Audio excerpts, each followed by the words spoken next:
Law in economics has provided fairly well worked out mathematical tools for analyzing risk.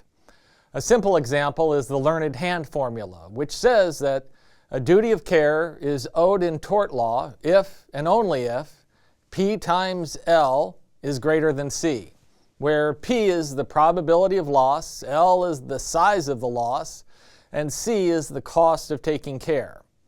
This quantified probability of loss, P, is a classic measure of risk.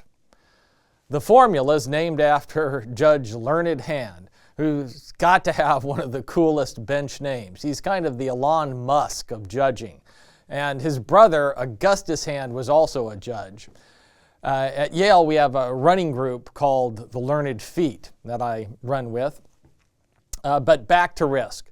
When things are at risk in this kind of measurable sense, risk-averse people will be willing to pay for insurance to mitigate or eliminate the risk.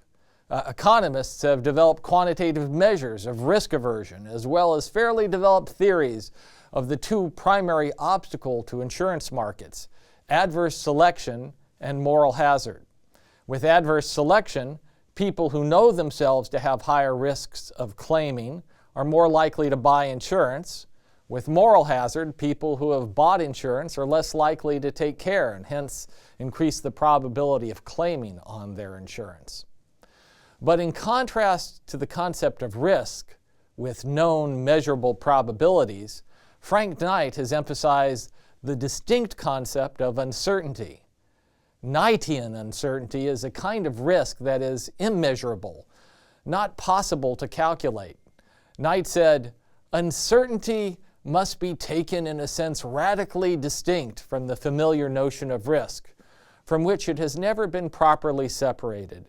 The essential fact is that risk means in some cases a quantity susceptible of measurement, while at other times it is something distinctly not of this character, and there are far-reaching and crucial differences in the bearings of the phenomena depending on which of the two is really present and operating." Unquote. It's now a standard move in law whenever someone draws implications from quantitative models of risks, such as the learned hand formula, to ask whether the law should also be concerned with uncertainty as well. Indeed, the precautionary principle can be thought of as an approach to uncertainty management with regard to environmental safety issues. The principle, which has been adopted in the EU and to some extent in the United States, is a kind of better to be safe than sorry idea. The principle comes in many forms, but it resonates with the idea of uncertainty because it tends to mandate taking precaution when some cause or effect of safety regulation is not well estimated. Law and economics scholars tend to critique and limit the normative implications of uncertainty and the precautionary principle. Cass Sunstein, for example, has argued that the precautionary principle taken to its extreme would be stultifying. We could never have allowed Wi-Fi or laptops or cell phones since we can't be 100% sure that it will not cause some negative health effects. The distinction between risk and uncertainty might also be at play with the legal concept of unforeseeability, which will play a role in the torts and contracts doctrines that you'll study in your first year. In two cases that are so well known that like Madonna and Beyonce, they often go by a single name, Palsgraf and Baxendale. These cases cut off liability for unforeseeable risks.